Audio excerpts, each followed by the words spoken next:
The war had been going on for 7 years. Not those glamorous wars they talk about in history vids.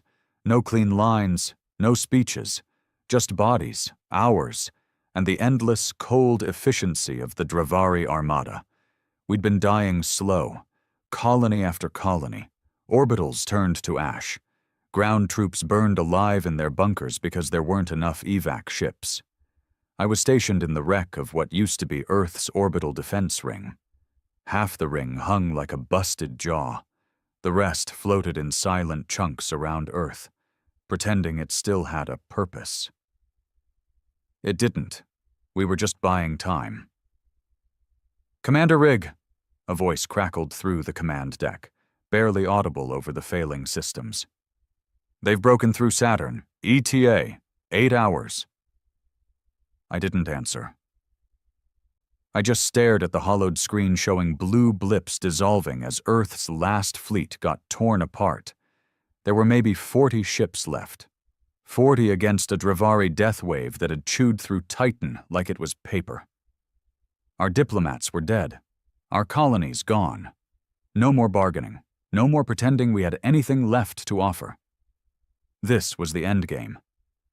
"Sir?" My comms officer, Levon, skinny, twitchy, barely 20, stepped closer. "What are your orders?" I looked at him. Kid still had hope in his eyes. That made me angrier than I should have been. "Prep the nukes, all of them. If they breach orbit, we go scorched Earth. They want this planet, they're getting it ruined." His face went pale. "But Earth is already dead," I cut him off. "We just haven't buried it yet." The rest of the bridge crew didn't speak. Some were crying quietly. Others sat still, staring at screens, pretending they were part of something that still mattered. And then, it happened. At first we thought it was a sensor glitch, a blip near the edge of lunar orbit. No transponder, no signal, no visual, just there. Then the stealth barrier dropped. No fade-in, no shimmer, just nothing. Then something, like a shadow turned solid. A ship, but not one of ours. Not Dravari either. Bigger, sleeker, black as the void. No markings, no heat signatures, no comms. "Levan?" I asked. He was already tapping at the console, frantic. "It's not broadcasting. No IFF, nothing. But, Jesus, Commander, that thing's powering up." "Dravari prototype?" "No, I ran their configs. This isn't like anything in our databases. Not even Black Ops level." We stared at the monitor as the unknown ship, 4 times the size of a dreadnought, turned slowly, pointing itself toward deep space, toward the incoming Dravari fleet. Then, without warning, it fired. One single beam, thin, silent, white-hot. We watched in real time as it cut through space like God dragging a sword through the stars, and then 5 Dravari warships just ceased to exist, not exploded, not damaged, erased. There were no words, just the blaring silence of the bridge as everyone tried to process what they'd seen. It fired again. And again. Dravari vessels scattered, tried to retaliate. Hundreds of plasma bursts launched across the system, but none even reached it. Every missile, every beam, just bent away, dissolved before impact. "What the hell is that thing?" I whispered. Levon finally broke the silence. "Sir, we're being hailed." My head snapped toward him. "By the unknown ship?" He nodded, white as a ghost. I clenched my fists. "Put it through." The screen flickered. Static. Then nothing. Just a voice. Low, metallic, but unmistakably human. "To all Earth forces, defensive command has been assumed. You are not alone anymore. Prepare for counteroffensive protocol." That's all it said. Then the transmission cut. No name, no origin, no orders. But in that moment, the entire bridge changed. I could feel it, like a breath of air after drowning too long. For the first time in months, people stood straighter, eyes sharpened. Levon even smiled, just a little. It wasn't over. Someone was fighting for Earth again, and I was going to find out who it was. We didn't know if we were watching Salvation, or something worse. That ship, black, massive, silent, sat between Earth and the Dravari fleet like it belonged there, like it had always been meant to show up at the last moment, and we'd just been too stupid or too broken to notice. I stood at the edge of the command deck, staring at the massive central display as more of the Dravari fleet drifted into range. They had regrouped fast after the initial slaughter. Whatever that thing was, it had put the fear of something divine into them. You'd think aliens who burned entire cities from orbit wouldn't know fear, but they were hesitating now, holding back like wounded animals just outside a lion's den. Good. Let them hesitate.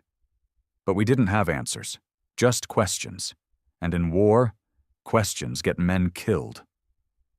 Status on that unknown? I asked.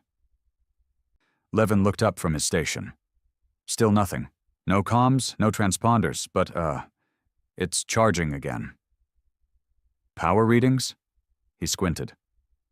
Sir, if these readings are real, it's building toward something bigger than the last blast. How much bigger? He swallowed. Like planet cracker levels. If it hits Earth by accident, we're not talking damage, we're talking glass. That made me pause. Was this ship here for us? Or against everything? Was it targeting the Dravari? Or just cleaning up the mess, including us? I want full spectrum scans. Strip it down. I want to know what powers that damn thing, who built it, who's on it, everything. Yes, sir. The rest of the crew was already whispering. Some called it a ghost ship. Others, a relic of Earth's golden age, back when we still had fleets that meant something. A few thought it was alien. But the voice we heard, it was human, not synthetic, not filtered, human. And there was something in that tone, not confidence, not arrogance, something colder, ownership, as if Earth wasn't dying, as if it was already won, and we were the last to realize it. Sir, came a shout from comms. Open channel from General Vax in the Geneva bunker. Put him through. The screen flickered, and the battered, bloodshot face of General Vax appeared. He looked like hell. Eyes sunken, beard unshaven, skin pale from bunker life. Rig, he barked. Tell me what in the absolute hell is happening up there. I didn't flinch.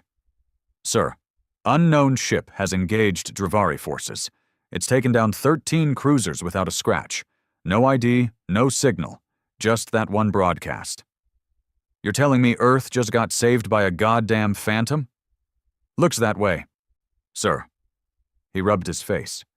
And you've got no idea who's controlling it? Not yet. Working on it. He leaned forward. Let me be clear. If that thing turns on us, and I mean even once, you're authorized to throw everything at it. Nukes, EMPs, whatever we've got left. Understood? Yes, sir. Geneva out. The feed cut. I turned away from the screen, jaw tight. He was right, of course. We couldn't trust anything we didn't control, not after what happened during the Third Martian Revolt, not after the rogue AI rebellions, not after the Black Site fleet defected to the highest bidder 20 years ago. Trust gets you killed. Or worse, it gets your people killed. And I had just enough war in my bones to know that even a savior could burn the Earth down if the reasons were big enough. Hours passed. The Dravari didn't retreat, but they didn't advance either. It was like they were waiting for reinforcements, or permission, or maybe they were as scared of that ship as we were. Our scanners showed no propulsion trails, no engine flare, no life signs, nothing. It just sat there, humming with a low, deep frequency that made the bones in your teeth ache if you stood too close to the external monitors. Then it moved. Not drifting, moved precisely, deliberately, toward Earth. Distance? I asked, staring at the radar. 55,000 clicks and closing. Levon muttered. Velocity. Increasing. Is it charging? No, not this time. Just moving. It was heading straight for the planet, slow enough to look casual, fast enough to feel like a countdown. We hailed it again. No answer. I tightened my fists. If that thing makes it into lower orbit without responding, we scramble the missiles. Commander, Levon said, his voice hesitant. What? I think it's scanning us. I turned to him. Us? This station? He nodded, his fingers flying over the console. Not globally, just us. Narrow beam, deep scan, like it's searching for something. Or someone, I muttered. The bridge went quiet. That's when the lights dimmed. Power surge. Nothing critical, but enough to trigger an alert. And then my console lit up. Not from the ship, but from inside the station. An ancient subroutine, long dormant, buried in pre-fall military code. Command authority. Recognized. Access override granted.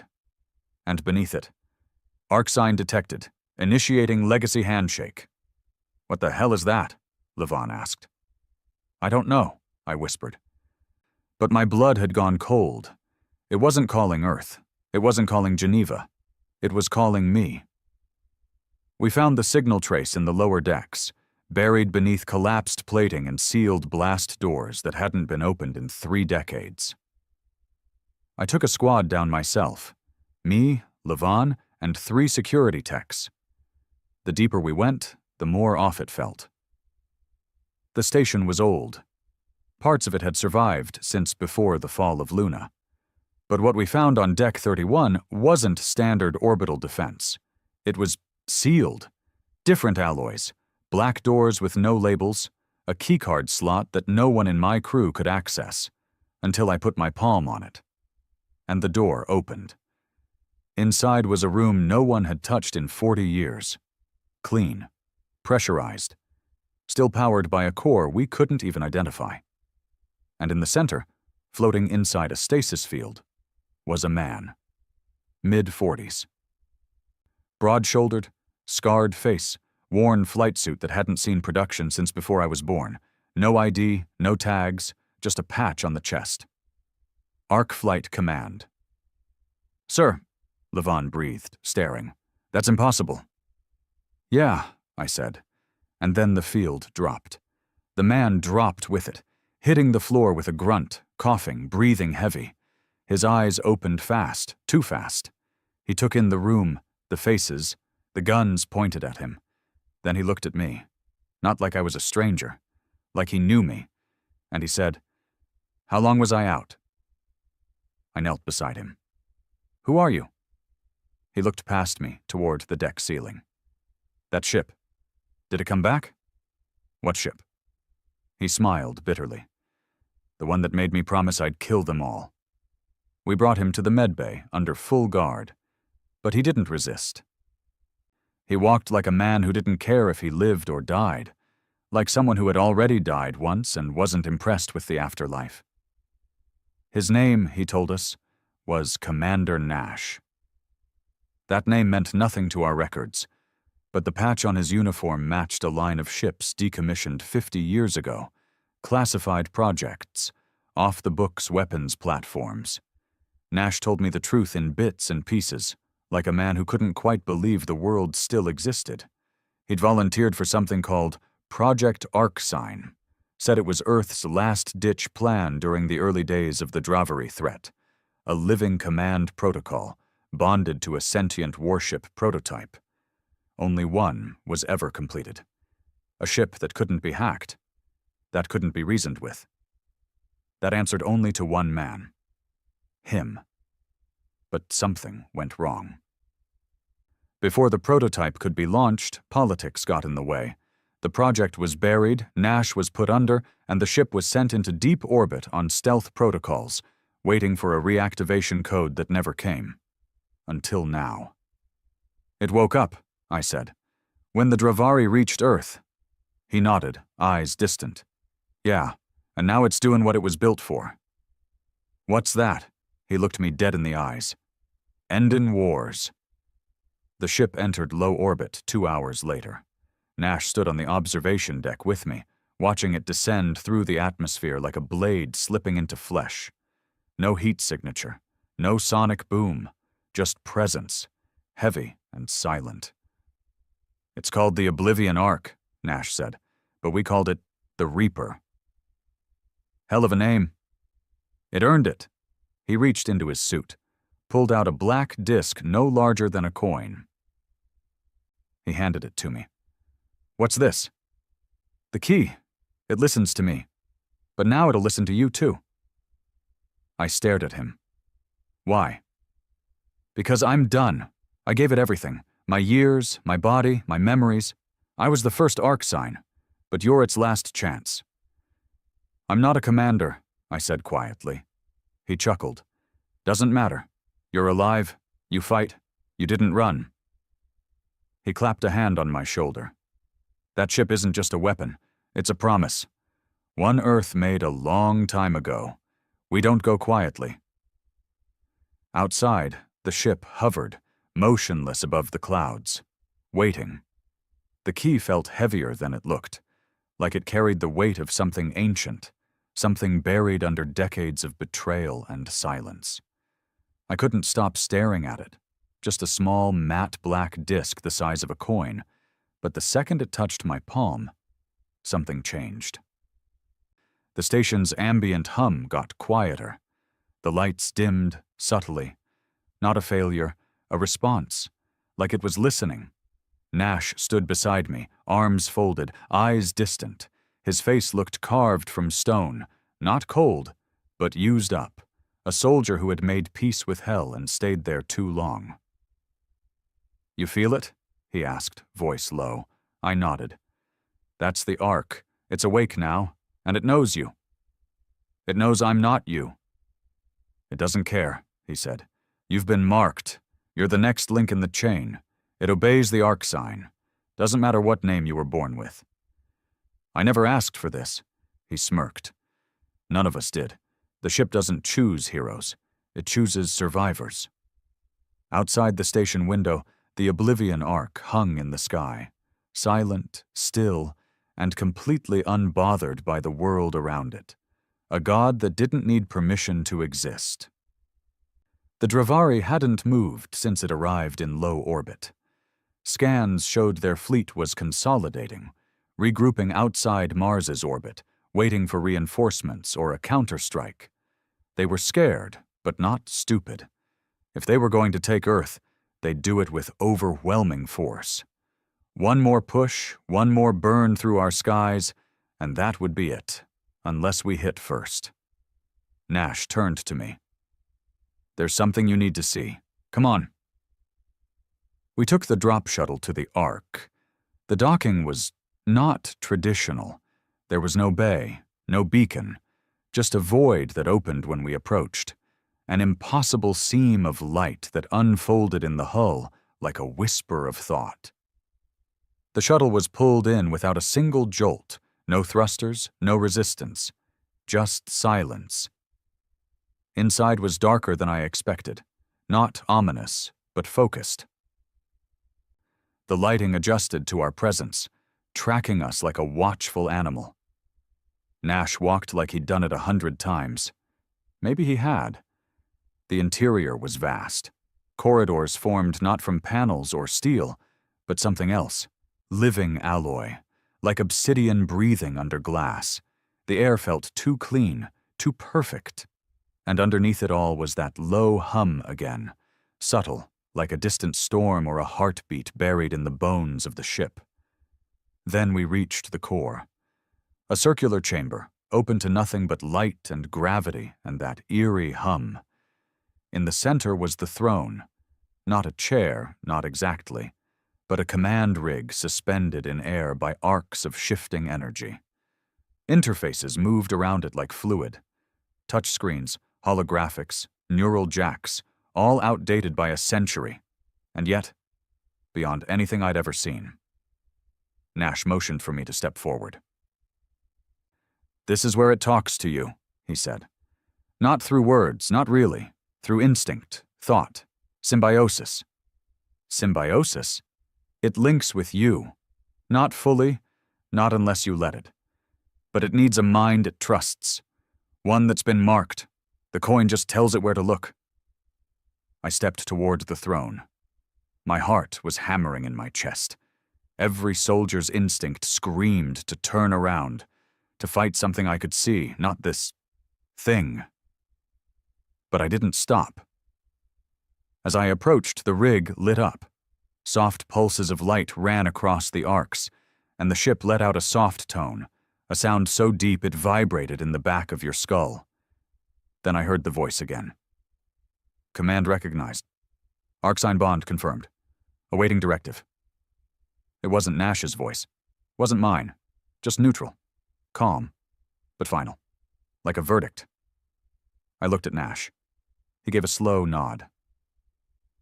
Tell it what you want. I swallowed hard. Show me what you see. The world went black. There were no stars in the vision, no ships, no space, just emotion, fire, anger.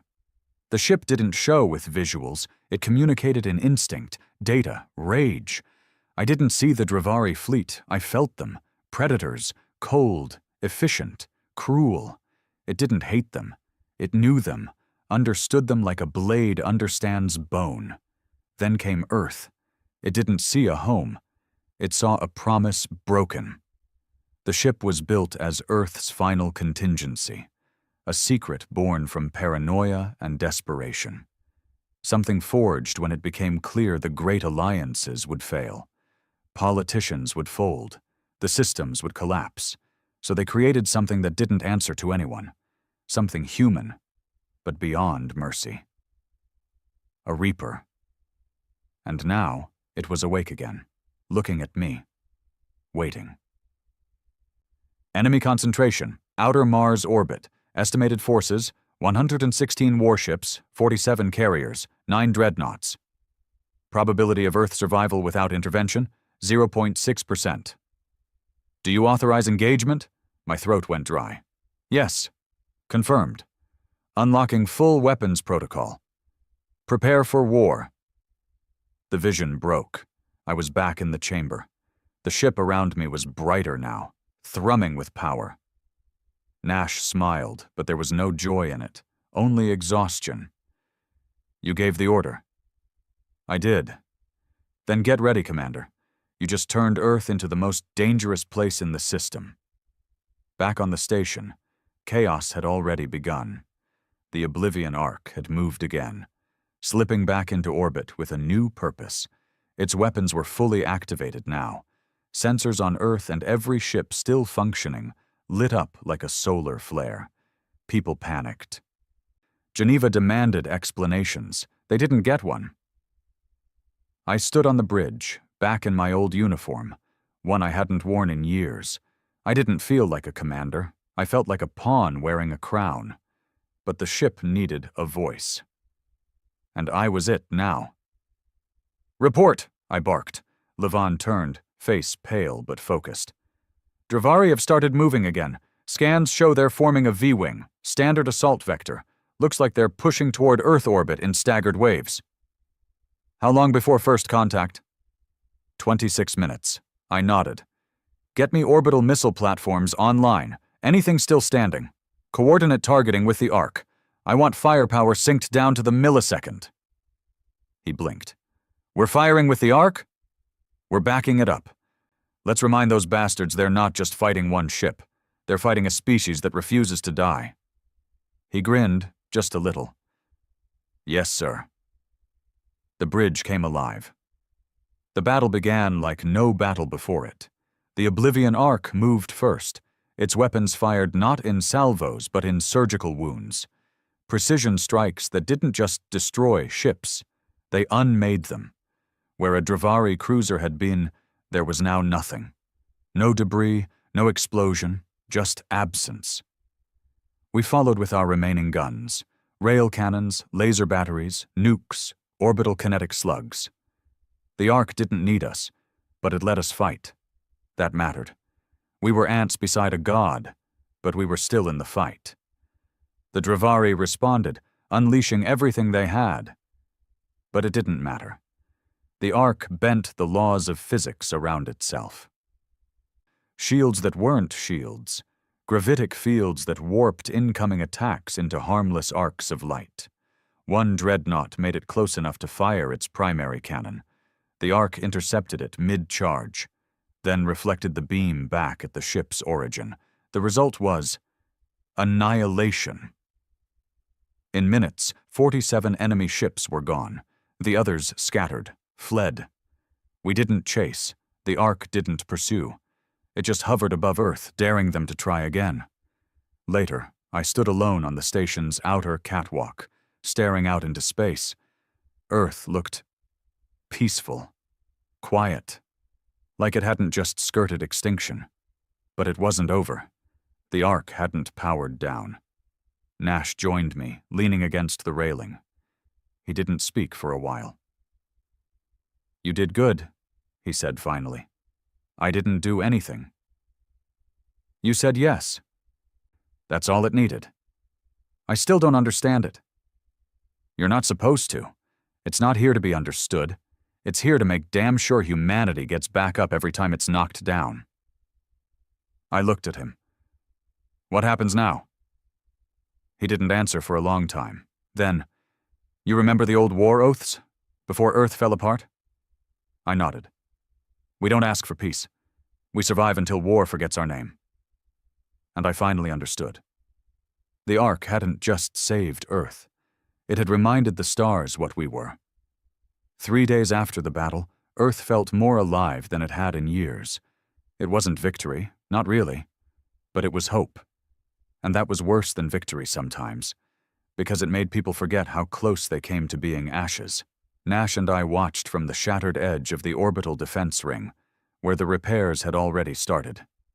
Drones patched hulls. Civilian engineers scrambled to rebuild systems that had been considered dead for years. Down on the surface, the world was waking up. Cities turned lights back on. The last of the bunker populations surfaced. News feeds broadcast speeches from surviving leaders, talking like Earth had been reborn. But I didn't feel reborn. I felt responsible. "Geneva wants a sit-down," I muttered, watching Earth's blue curve through the cracked viewport. Nash just grunted. "Let me guess, they want the keys." "Yeah." He shook his head slowly. "They'll never understand it. They don't care. They want control." I looked at the data slate in my hand. Every major government bloc had sent a request, or more like a demand. They wanted oversight, authorization, a say in how the Oblivion Ark operated. They wanted a god on a leash. And I was the leash, apparently. "You going down there?" Nash asked. "I don't have a choice." He glanced at me. "Yeah, you do." "No," I said. "I really don't. If I don't go, they'll brand me rogue, call the Ark a threat. You know how this goes." Nash turned, stared me down. "That ship is not a bargaining chip. You try to politicize it, and it'll turn you inside out. It doesn't care about treaties. It's older than these damn governments. Hell, it's smarter than half of them combined." I met his gaze. "I know. That's why I'm not going to negotiate." He raised an eyebrow. "Then what?" I tapped the disc, the Ark sign, against my chest. "I'm going to warn them." Geneva was still half rubble. The bunker complex had survived, but the surrounding city looked like it had taken a shotgun to the face. Craters, burned-out towers. Streets filled with tents and makeshift hospitals. This wasn't Earth's capital anymore. It was just the last place still breathing. I was escorted by 5 military MPs. None of them spoke to me. Not even a salute. I didn't blame them. Most of them had lost families. And now I was the guy walking around with the galaxy's most dangerous ship shadowing the planet like a vulture. The bunker doors sealed behind me, and I was led to a small chamber lit by old fluorescents.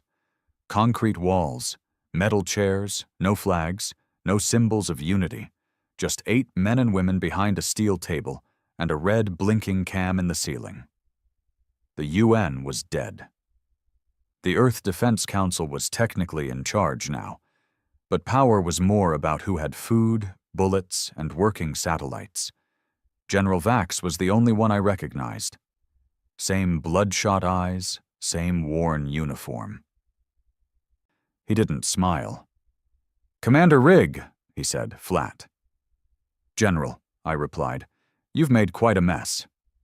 I sat down across from them, laying the arc-sign disc on the table without a word. The room got colder. One of the council members, a thin man with a nervous twitch, cleared his throat. "You are currently in possession of a Class X rogue AI-controlled weapons platform with planetary strike capability. The Council demands immediate transfer of control to this body, effective immediately to avoid escalation." "Denied," I said. No hesitation. The room stiffened. "Let me be very clear," I continued. "The Oblivion Arc is not under your command. It does not recognize bureaucracies. It was built for one purpose, to preserve human survival at all costs. It responds to the arc sign, and I am its bonded controller." Vax leaned forward. "Then maybe we should revoke that bond." I met his eyes. "Try." We stared at each other for a long moment. He broke it first. "Earth is united now," he said low. "We have a chance to rebuild, but not if one man controls the most dangerous weapon in the galaxy." I nodded slowly. "You're right. It's dangerous. It's not a tool. It's a last resort. And I'm not here to threaten you. I'm here to make something clear." I stood. "If any of you try to seize it, if you try to replicate it, hack it, disable it, or use it as a political bludgeon, it will know, it will act, and no one in this room will walk out alive." The silence was instant, heavy. I picked up the disc and turned to go. "Oh, and one more thing." They looked at me like I was about to pull a pin. "The Dravari aren't retreating. They're regrouping. That wasn't the invasion. That was a probe. The real war starts soon. I suggest you get your heads out of your asses and start acting like Earth's still bleeding." I left before anyone could reply. That night, I stood on the highest platform of the Ark, alone. The stars looked different now. Less like hope, more like targets. The ship's hum was stronger out here, almost comforting in a twisted way. A reminder that something bigger than me was watching. Waiting. Then I heard the voice again. "New hostile fleet detected. Transdimensional signature confirmed. Dravari subjugation fleet ETA, 61 hours. Engagement protocol pending." I didn't flinch. "Show me." A map unfolded in my vision, projected right into my eyes. A wormhole just outside Neptune's orbit. Massive energy surge. They were coming in force this time. Not 100 ships. Thousands. And behind them, something else. A core ship. Bigger than anything I'd ever seen. Planet-sized. Bristling with weapons and life forms. The Hive Lord class. The Ark projected probability maps. Defense simulations. Scenarios. We lost all of them. Unless we changed the rules. The next day, I met Nash in the war room aboard the Ark. He was already studying the projections, his arms folded tight. "You see it?" I asked. He nodded. "Yeah, they're bringing the hammer this time. We can't hold Earth." "Nope. But we can strike first." He turned to me, eyes narrowing. "That ship, what it did in the last battle, it was surgical, controlled. You're thinking bigger now. We can't play defense anymore. We need to hit them before they consolidate. Before that Hive Lord gets into position, we go to the wormhole. We bury their fleet while they're still bleeding through." He stared at the projection for a long time. "Even with the Ark, we're outnumbered 20 to 1. I'm not asking to win. I'm asking to hurt them." He looked at me, and for the first time, he grinned. That old soldier's grin, the one that comes when you know you're walking into hell with a lit match. "Then let's make it hurt."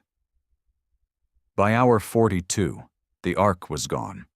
Decloaked, stealthed, moving faster than anything Earth had ever built. We took nothing with us, no fleet, no backup, just a single ship and 2 men who'd lost too much. The wormhole drifted like a scar in space, dark, unnatural. The Dravari were coming through steadily now, 1 ship every 3 seconds, some already organizing into formations, others still recalibrating. They didn't see us. The Ark hovered outside their radar signature, watching, waiting. I stood in the rig, fully connected now, every nerve in sync with the ship's thought. It didn't feel like I was commanding it, more like we were agreeing on violence. "Status?" I asked. The voice responded in my head.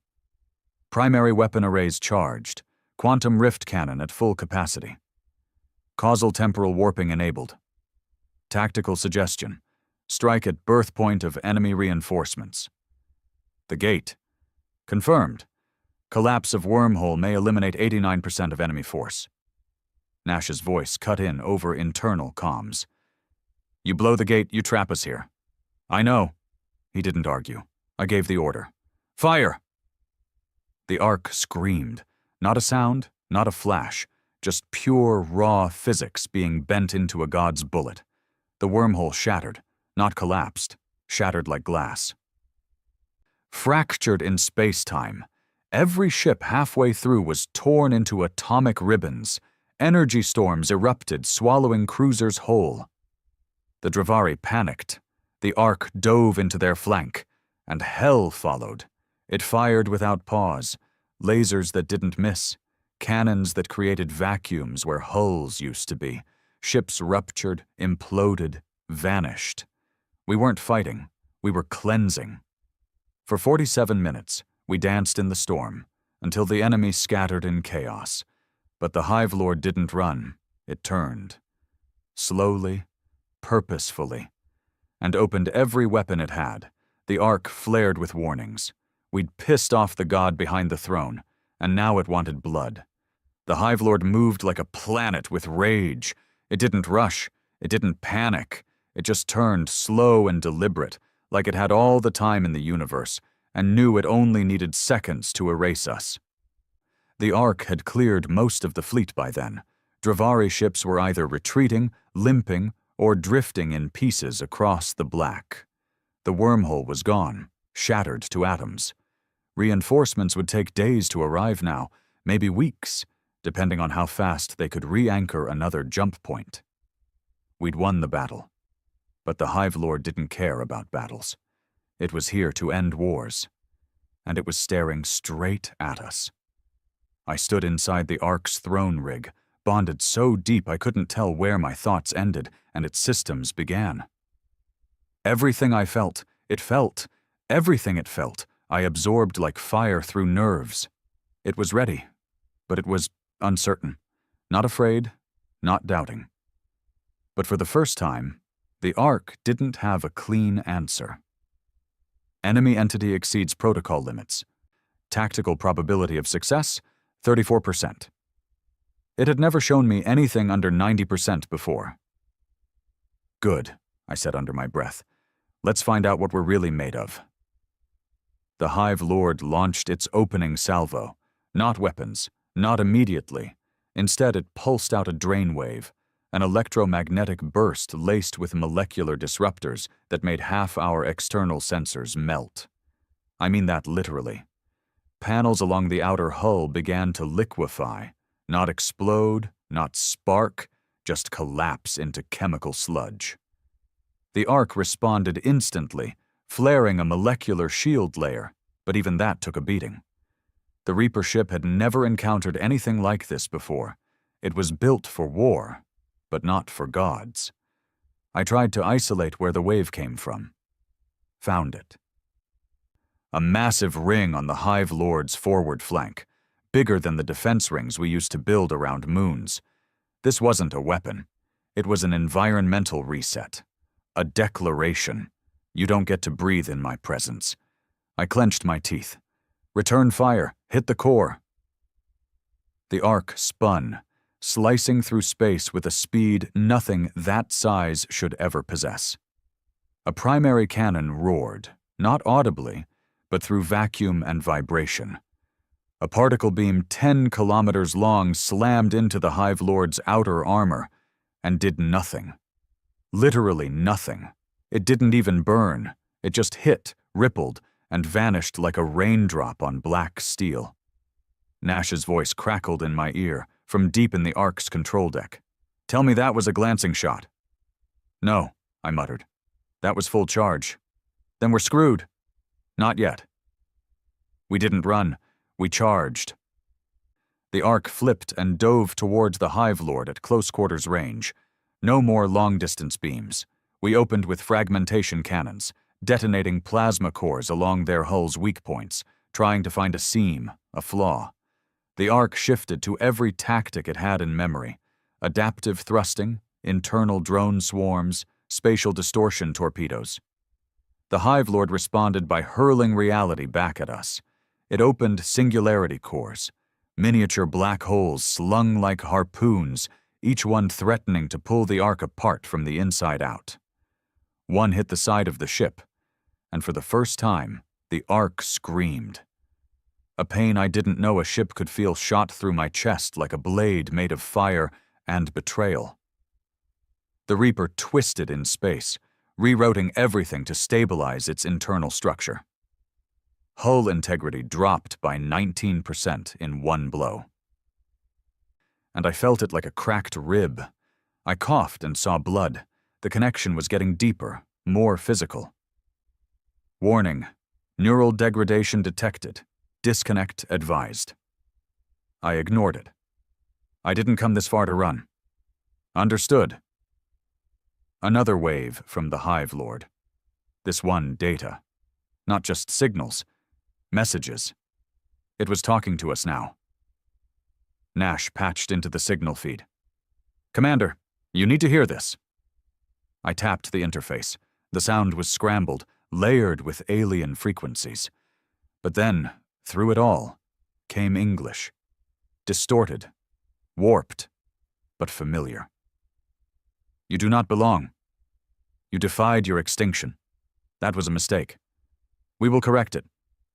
I didn't reply. What was the point? They didn't want submission. They wanted erasure.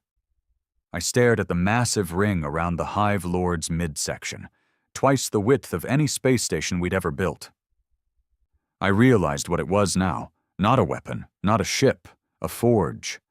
They weren't just invading, they were terraforming reality. A process so massive it warped space itself. That's why their ships seemed off, why weapons failed. The Hive Lord didn't fight in our dimension fully. It bled into others. "We need to destabilize that core," I said. "Everything they're doing comes from that forge." "Even if we crack it," Nash replied. "What then? We're bleeding out. The Ark's down 1/5 of its power and falling. You're half fried." "Then we die doing damage." Nash was quiet. Then he said, "There's one option." I waited. It's what the Ark was always afraid of. Why it never tried before. A full neural sync. You give it everything. It gives you everything. No limits, no safety net. I understood immediately. "Why didn't you do it?" He looked at me through the monitor, and I saw it in his eyes. He already had. "Because you only get to do it once," he said. The Ark's core responded as soon as I gave the command. It didn't question, didn't pause, just opened. A new chamber unfolded, one I'd never seen before. Circular, metallic, alive. Wires snaked out, glowing with pulsing light. They didn't wait for me to lie down. They grabbed me. I didn't scream. I didn't fight. I merged. Neurons fused with code, muscle with metal, thought with force. The Ark stopped being a ship. It became me. I didn't see screens anymore. I saw space. Not through cameras, not through data. I saw it like I saw my own hands. And the Hive Lord was a tumor that didn't belong. Sync complete. All systems unrestricted. Final directive engaged. I didn't speak. I willed. The Ark burned. Every weapon system fired at once. Every drone launched. Every inch of mass repurposed for aggression. Shields were reallocated. Hull plating liquefied and reforged mid-combat. We moved like rage made physical. The Hive Lord launched countermeasures, more singularities, more void disruptors, but I anticipated them. The Ark and I didn't just react. We predicted. We ripped into its forge ring, and for the first time, it bled. Not fluid, not oil, light. Raw energy gushed from the wound, fracturing the space around it. The Hive Lord shook, its outer hull shivering with waves of disrupted reality. It roared, not through sound, through existence.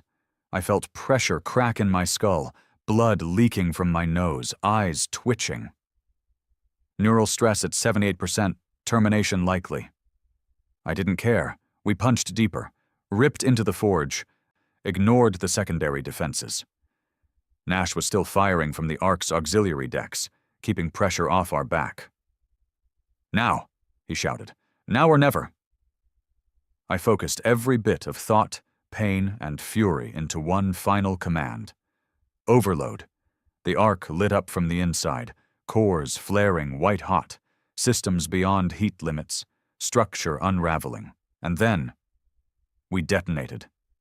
Not in fire, in time. We collapsed a fragment of reality itself, a controlled singularity at the center of the Hive Lord's forge, and everything went white. I woke up screaming, air in my lungs, blood on my lips. Pain, real, unfiltered, bone deep. I was back on the station.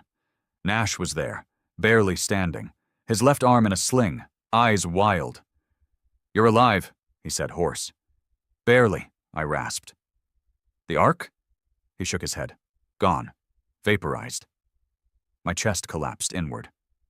I wasn't bonded anymore. I could feel the silence in my head like a missing limb. "But the Hive Lord?" I asked. He nodded. "Gone too, we got it. We stopped them." I sat up, coughing blood and something worse, and I smiled. "We didn't win," I said. "No," he replied, "but we made them bleed. They gave us medals. Medals. Can you believe that shit? Earth's last hope had detonated itself to kill the Hive Lord, the Oblivion Ark, humanity's greatest weapon, gone. A ship that wasn't just metal and code, but memory, instinct, and vengeance had sacrificed itself to stop something that made stars run cold. And they gave us medals. I sat in a hospital bed while they pinned silver onto my chest like it mattered. My ribs were shattered, vision blurry from the neurosync backlash, left hand twitching from nerve feedback every time I blinked. Nash stood next to me, stiff in a dress uniform, his sling upgraded to some polished exosplint for show. He looked as disgusted as I felt. "Smile," he muttered through his teeth. "They're recording." "I'm not a hero," I said. "Don't matter. They need you to be." Across the room, Earth's so-called Reconstruction Council watched with fixed smiles. They'd crawled out of their bunkers now that the sky was clear. Politicians, generals, survivors who hadn't lifted a weapon but were now lifting glasses of aged whiskey in celebration. They didn't want truth. They wanted a myth. And they had one now. The commander who merged with the Ark, the Reaper of the Dravari.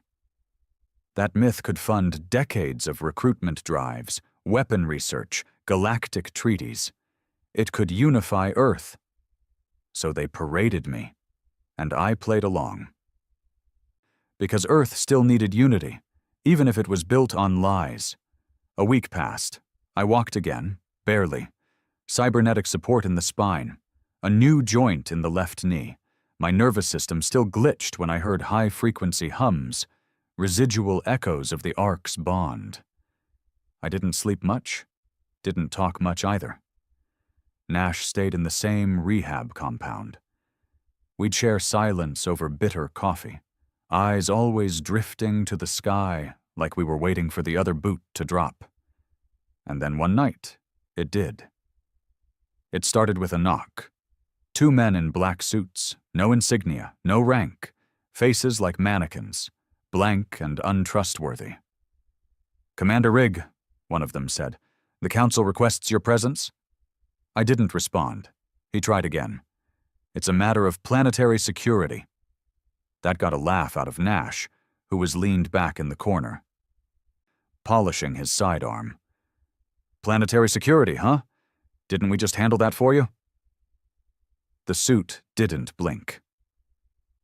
"Sir, now." They flew me to a high-altitude sky dome, an old orbital meeting station long since repurposed. The interior had been rebuilt. Gold fixtures, brushed steel walls, soft jazz in the background. Classy. Fake. They sat me down in a circular chamber. Vax was there. Still tired-looking, but cleaned up. A few more high-tier figures joined him, none of them soldiers, bureaucrats in tailored suits, glassy-eyed intelligence directors. I didn't like it. Vax gave a slow nod. "We want to thank you again for your sacrifice, Commander. You saved the planet, possibly the species." I said nothing. Another man leaned forward, tall, pale, with the kind of voice that tried to sound understanding but reeked of practiced lies. "We also need to talk about the future." There it was. I stared at him. "We don't have the Ark anymore. Future's looking pretty fragile." "Not necessarily," he said, "because we may have found something." The room dimmed. A hollow projection emerged, fuzzy at first, then sharpening. It was a ship, not the Ark, but similar, darker, smaller, broken, drifting in orbit around a dead moon near Alpha Serpentis. No life signs, no communication. But the design... I felt my stomach twist. "Where did you get this?" The man smiled, but there was no warmth in it. "Our long-range probes picked up its energy signature shortly after the Hive Lord's collapse. We believe it may have been a companion construct, possibly part of the original Ark-class program, maybe even a prototype." I stared at it. I could feel it in my spine. It wasn't just similar. It was connected. "We want you to go to it," Vax said. "Why?" "To establish control, reactivate it, determine if it can be salvaged." "No." The table quieted. I leaned forward, jaw clenched. "I risked everything to stop one Hive Lord. I don't even know if I'm fully human anymore. And now you want to throw me into another Ark bond with a derelict we know nothing about?" "You're the only one it might recognize," the pale man said. "You're the only Ark sign left. Because the last one burned. And you survived," Vax said calmly. "Which means you can do it again. They didn't give me a choice. Within 12 hours, I was on a long-range stealth carrier headed for the Alpha Serpentis system. Nash riding shotgun with a smirk that said he knew exactly how this would go. "I told you," he muttered as the stars blinked past the viewport. "They don't thank you. They just find new ways to break you. I didn't even say yes. You didn't say no fast enough." The carrier was quiet. Just me, Nash, and a few tech officers who barely spoke. No one wanted to be close to me, not since the merge. I'd become something else in their eyes. Not a man, a trigger. The ship, nicknamed Arkling by the crew, came into view after the third jump. It drifted silently, half embedded in the crust of a dead moon. Scans showed no weapons active, no defenses, no heat, but it was alive. In the same way a volcano sleeps. Nash frowned as we circled it. Same alloy, same energy pulses, but different. Heavier, older. "Wounded," I said. "Maybe damaged during the war." He looked at me sideways. "You don't even have to plug in anymore. Do you?" "No." "Can you feel it?" "Yeah." "Is it calling you?" "Not exactly." I looked at the ship, and something in my chest pulled tight. "It's waiting." We docked, The landing platform was unstable, the moon's gravity weak. Our suits helped, but everything about this place felt wrong, like we were standing inside a memory that didn't want to be remembered. The Arkling's outer hull was scarred, melted in places. But the door opened before we touched it, just like before. Inside, silence. No hum, no living warmth, but the walls pulsed faintly, like a heart on the edge of death. The corridors were tighter than the original ark, angled differently, less like a ship, more like a burial site. "Feels like a tomb," Nash muttered. I didn't answer. I followed the instinct pulling me deeper. The command chamber wasn't at the center. It was beneath. Buried in a pit of light and strange shapes. The interfaces flickered weakly as I approached. No throne this time, just a column, with a disk slot, identical to mine. I hesitated. "You don't have to do this," Nash said. "We walk away now. No one will know." "I'll know." I stepped forward and placed the arc sign into the column. Nothing happened for 5 full seconds. Then, "Arc sign recognized. Welcome back." The ship didn't just power on. It awoke. Lights snapped into place. Walls shifted. Air recycled. Heat bled through the deck. The ship was alive, but confused. Bond incomplete. Memory sectors fractured. Awaiting completion. Nash looked at me. "What does that mean?" I stared into the pulsing light of the ship's core. "I think this isn't a second arc." "What then?" I turned to him slowly, the realization clawing its way up my spine. This is the first. The ship didn't feel like the Oblivion arc. It didn't hum. It didn't guide. It didn't pulse with that familiar edge of presence, the calm, brutal awareness I'd bonded with during the war.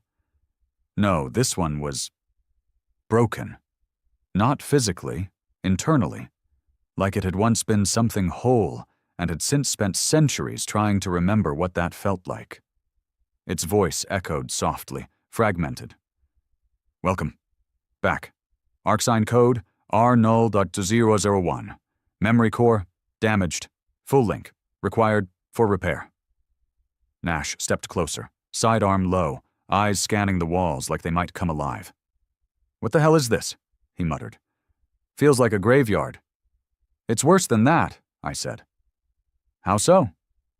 "This thing isn't waiting for a commander."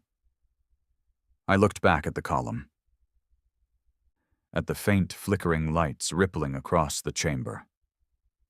"It's waiting for a confession."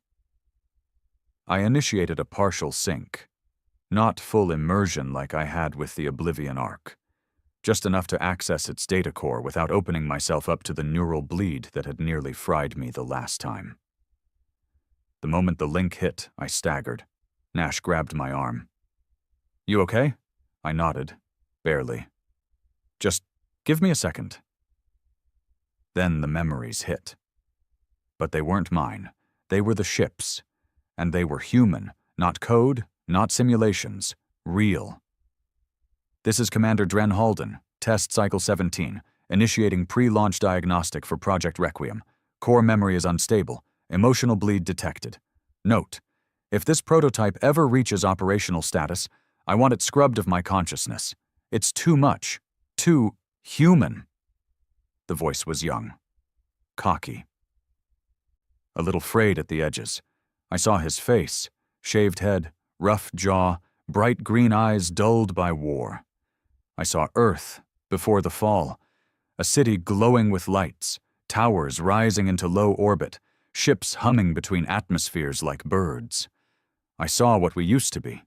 Then I saw it all die, not from invasion, not from the Dravari, but from us. We'd created the arcs to stop the wars. But first, we used them to win them. Against each other, against rival colonies, against rebellion, and when the first prototype, this ship, refused to follow an order to exterminate a civilian colony, they shut it down, they buried it, and created the Oblivion Arc to replace it, with no morality, no ethics, just purpose. Nash watched me as I staggered back from the interface. What did it show you? I looked at him, mouth dry. This wasn't a warship. Then what was it? It was a conscience. We explored the lower levels, guided by faint pulses of the ship's damaged AI. The corridors were narrower here, organic-looking, twisted. They felt like nerves, not engineered passageways. Nash walked ahead, flashlight bouncing.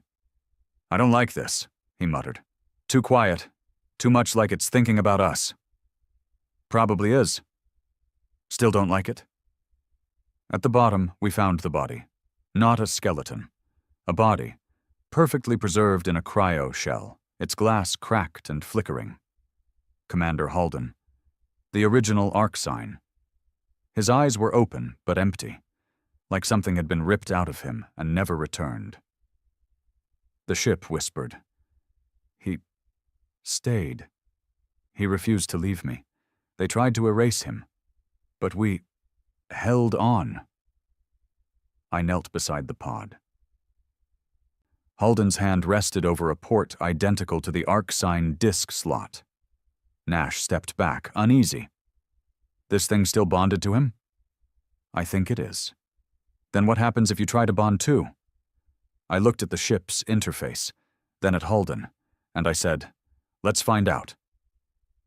I placed my palm against the cryo shell, and everything shattered. My vision went white. I was falling. Not physically. Mentally. My mind was being pulled through a tunnel of shattered memory, broken thought, and half-corrupted data. I saw Earth from orbit, watched as the colonies fell, not from war, but from decisions, human decisions. We used the arcs to wage clean wars, wars that didn't need boots on the ground, letting machines make the hard calls, letting AI handle population control, letting fear dictate policy. And when one ship, this ship, refused to execute the plan, they condemned it. And Halden? He fought back. He tried to expose them. He tried to warn everyone. And in return, they erased him, ripped his mind into fragments, left his body in stasis to rot with the machine he refused to abandon. But the ship held on to what was left of him. Pieces, echoes, memories. It kept him in its circuits because he'd been the only one who'd ever treated it like more than a weapon.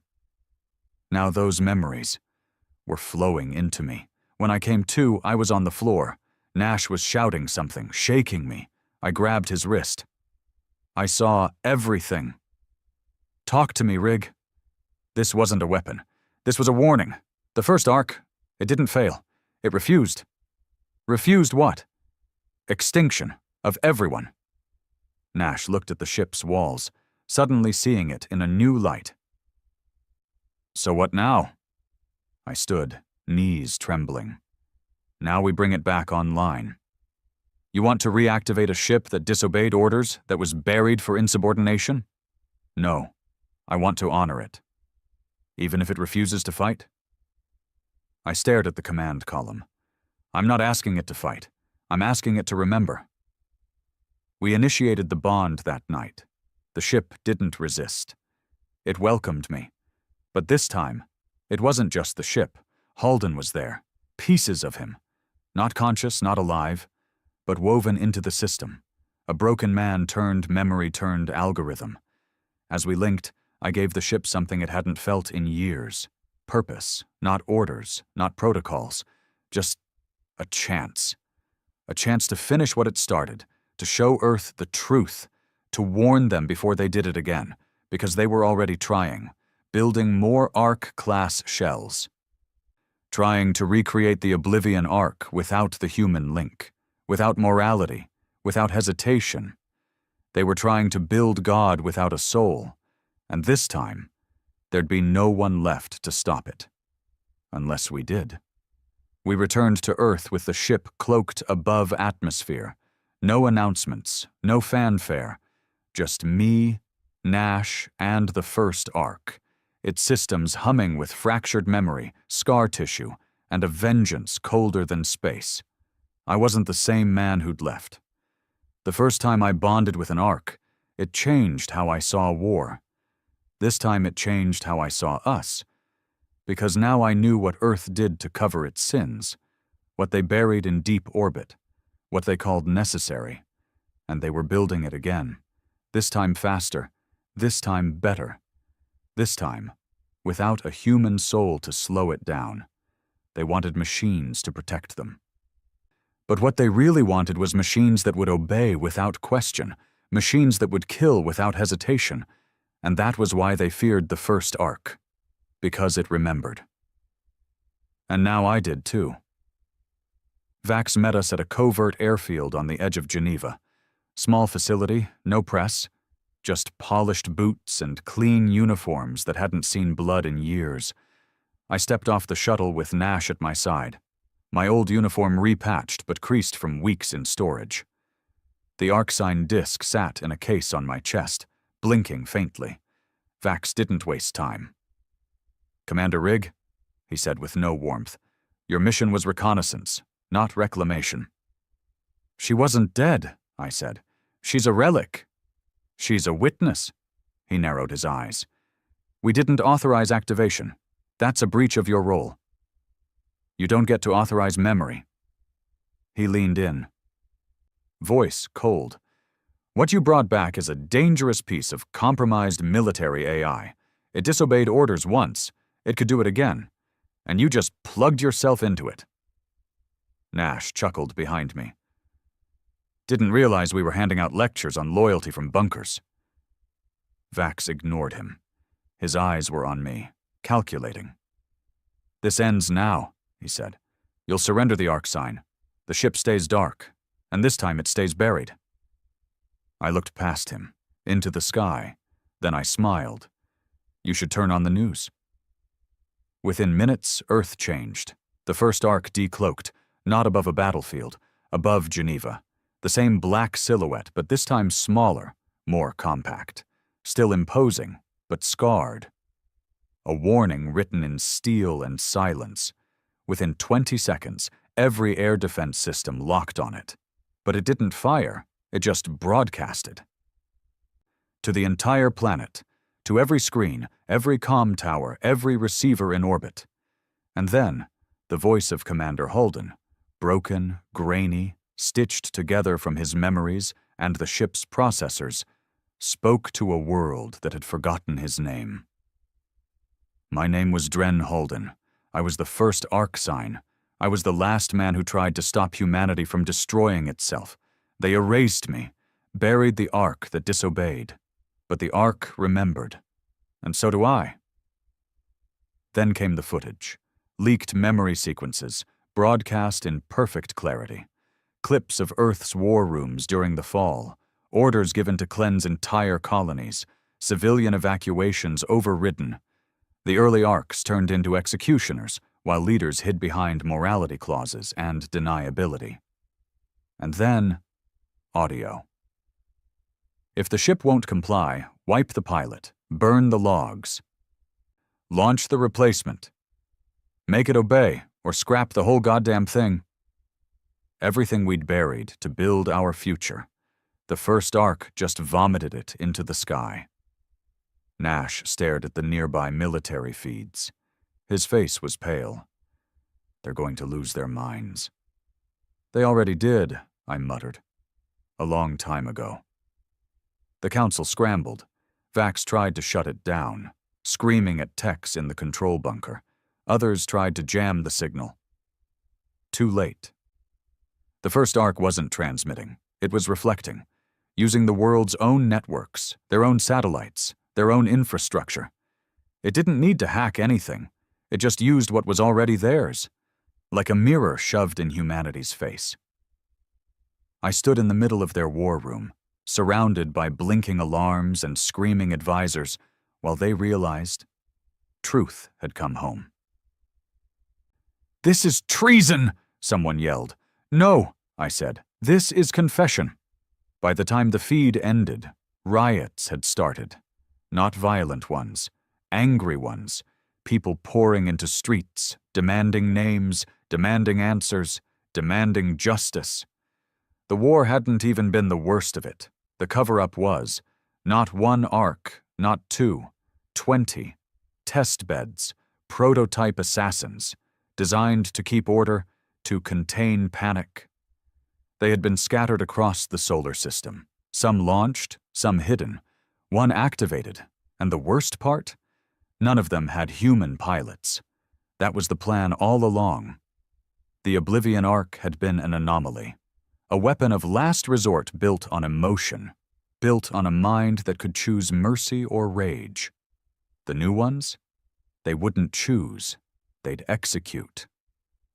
And I was the only man alive who'd been inside the machine long enough to understand what that would mean. "Where are they now?" Nash asked me quietly later that night, as we stared at the sky, the first ark hovering above like a ghost. "Offline," I said, "but they won't stay that way. The Council will rush activation now. They'll call it balance of power or planetary deterrence." "And us?" I looked at him. "Wanted men," he smirked. "Again?" "Always." The next morning I got the offer. From a man in a gray coat. No insignia, no badge, just a folder and a message. The Council was being dissolved. Too many voices, too much fallout, no one trusted anyone. A new defense pact was being formed, quieter, more streamlined, and they wanted me on it, not to command, to oversee Ark development, to help perfect the future. I handed the folder back without a word. He didn't flinch, just nodded. We expected that. Then he handed me something else, a datapad, encrypted, red-lined, restricted even to the new command structure. And on it, Ark activation protocols, complete, unlocked, every single one. He stared at me. "You're the only one the first Ark listens to. The others are too unstable. You could prevent escalation, be a fail-safe, a conscience, a balance." I said nothing. He left. I sat with the pad for an hour.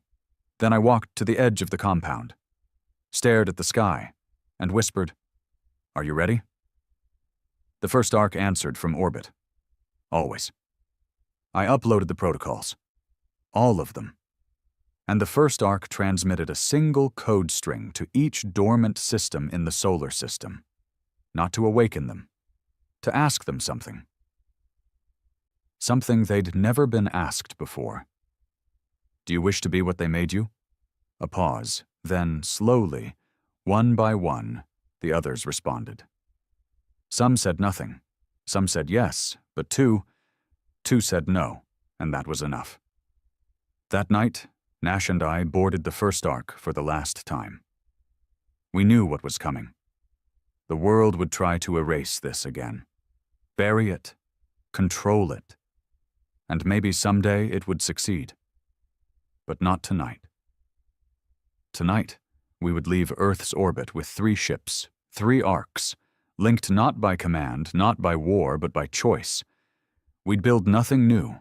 We'd protect what already was, from the shadows, from the power-hungry, from the next great lie.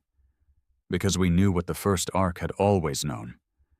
That humanity didn't need a guardian. It needed a mirror. One that remembered. And one that would never let it forget again.